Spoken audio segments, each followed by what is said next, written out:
Hey everybody, Rob here. It's time for a few new stories from the Entitled Parents subreddit. First one, Entitled Mother calls police over my clothesline. Let's jump right in. Please hit that subscribe button for more daily Reddit stories and check out the description down below for details on our 100k giveaway. This takes place in my hometown.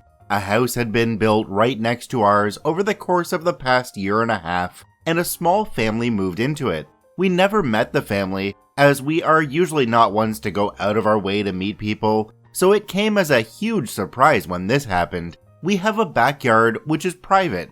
It is surrounded by fence with a locking gate. Entitled Mother's house had a deck that overlooked our backyard. Midwinter, our dryer decided to die, and we had to take all of our clothes to the closest laundromat to dry at least once a week. Once spring rolled around, I decided to put a clothesline in our backyard to help save money.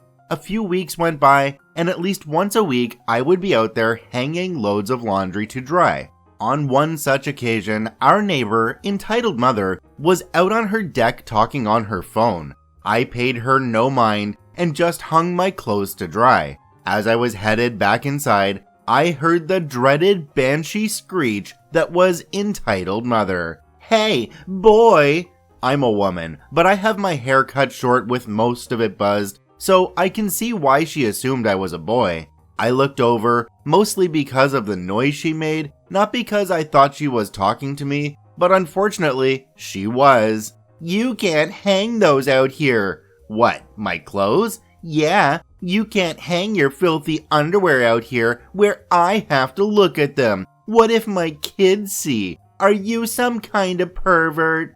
Lady, it's my backyard. If I want to hang my laundry to dry in my backyard, I can. And with that, I flipped her the universal sign to go pleasure herself and went inside. About a half hour later, I hear a knock on my door. When I answer it, there is a police officer standing at my door. Good afternoon, ma'am. He knew I was a woman, and yet somehow Entitled Mother didn't. We received a call about a pedophile in this residence trying to flash children.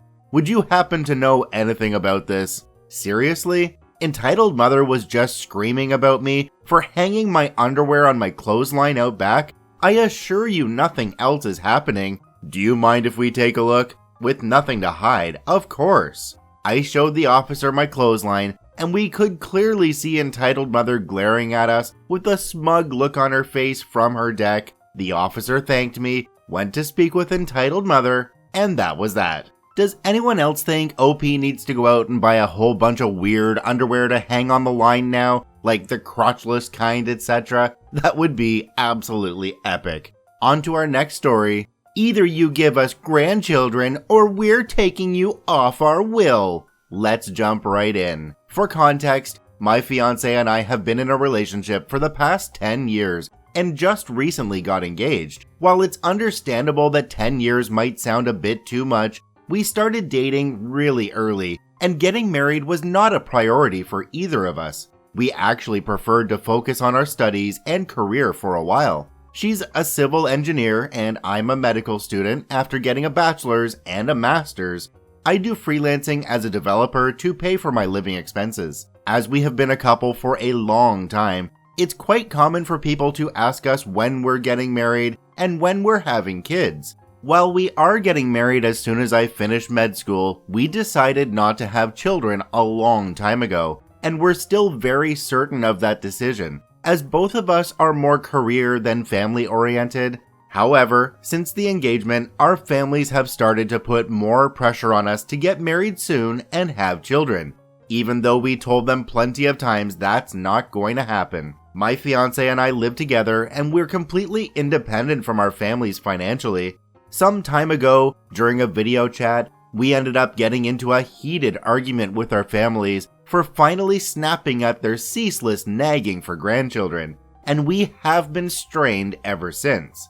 Now, our families asked us to meet them for a lunch in family at my parents' house.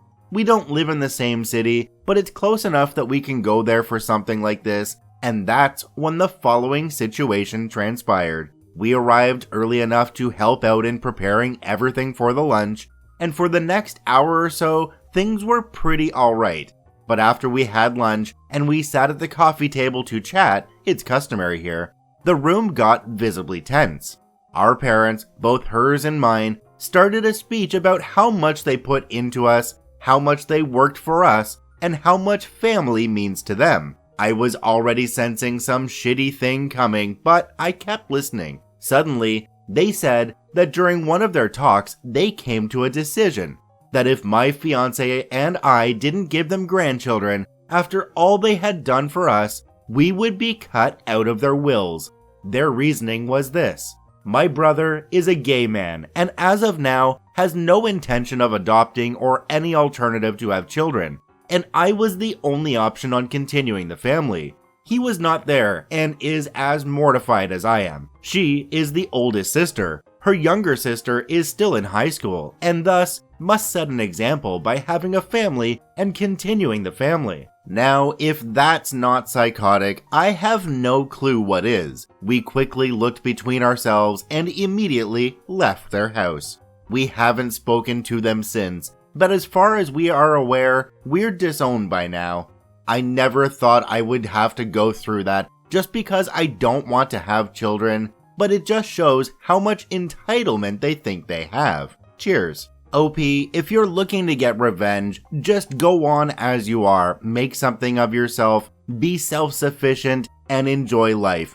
On to our next story. You're a writer? Great! Do my kid's homework and give her free English lessons. Let's jump right in. Mildly useful information. In my country, it's customary to live with your parents until you get married.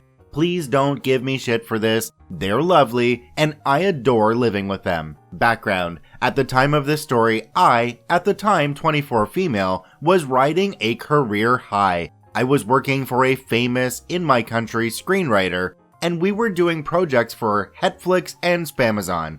I put writing my book on hold for this. Before anyone asks, both shows went into development hell and will not be released internationally in any case. My parents and I were moving into a new fancy apartment building that has its own cafe. You cannot access the cafe unless you are a resident or have been given a pass.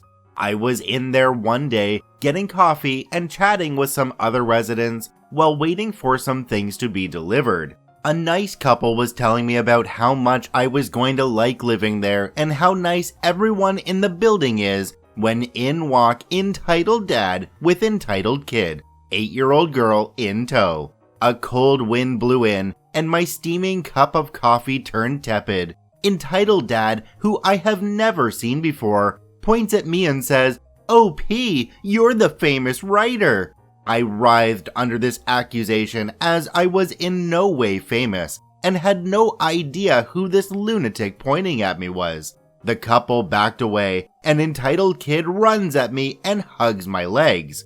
Thrown off balance, I dropped my coffee onto my foot, which turned back to scalding the moment it touched my foot. Howling in pain, I hobbled to a sofa and sat down as the staff scrambled to get me some ice. Entitled kid still had a death grip on me, and I had to pry her off. The nice couple was handing me napkins when entitled dad plowed through them and pointed at me again. "OP, you look just like your mom. I met her in the lobby and she told me you're a writer and that you were here. This is my kid, Miss Kleptomaniac." Entitled kid was now setting down her backpack next to me. "I'm sorry, I have no idea who you are. I'm Mr. Asshat. Since you're a writer, you can do entitled kid's homework for her. And give me your number so I can set up a time for you to give her English lessons every day." This is about when I thought I was having a stroke. I'm a teacher now? Is this kid opening up a textbook? I think you have the wrong person. I don't teach. I know, but you can start now. It's our duty to teach the youth. So I'll just pick entitled kid up in an hour, okay? I actually have to run. I'll get your number from your mom. And he walked out, leaving me with this loud, belligerent girl who insisted on going through my purse. She then proceeded to shove her homework at me and demand that I do it while she played on her iPad. Spinning with pain and confusion, I pried my purse away from entitled kid, who immediately began to scream. I hobbled out of there, wincing, while entitled kid stayed inside and demanded that the staff give her cookies. I made it to the lobby, where entitled dad was terrorizing others. He looks at me and apparently loses what was left of his fragile mind. "What are you doing here? I told you to finish entitled kid's homework. Did you leave her alone in the cafe?" "Yeah, that is not my job, and yes I did. I need to get something on my foot. You can go get her." Entitled dad proceeds to bar my way to the elevator and demands that I wait until he gets entitled kid so we can all go up to my apartment and I can do her homework there. This is where I kind of lost it. I yelled for security and they came running, took one look at me leaning against the wall in pain, and escorted me into the elevator. Entitled dad was yelling at me the whole time, saying he would be up there soon. So here is where it gets worse. In the elevator, security informed me that he was a realtor and not a resident. He would not be allowed up to my apartment after what I told them. Upstairs, my parents were horrified and my mother apologized for telling anyone what I did. Apparently, he told her and some others that he was a resident. Entitled dad cornered her in the lobby later and demanded my number. She gave him a piece of her mind, told him I was injured, and told that his foot would be someplace unpleasant if he or his kid ever approached me again. He backed down, but told her I should be more understanding because OP is old enough to get married and have her own children, who stays unmarried at 24. She had him escorted off the premises. He is now banned entry for harassing residents. Entitled kid stole what she thought were mints from my purse. They were herbal laxatives, shitty treats for little freaks. How perfect is it that entitled dad now has to deal with his little shitty kid? I'd like to thank all 3 OPs for posting their stories to the Entitled Parents subreddit. You can visit them at the links in the description below. Please go there and give them an upvote. Once again, this is Rob from Karma Comment Chameleon saying thanks for watching. If you enjoyed the video, please hit that subscribe button, drop a like, and share it with your friends. And we'll see you in the next one.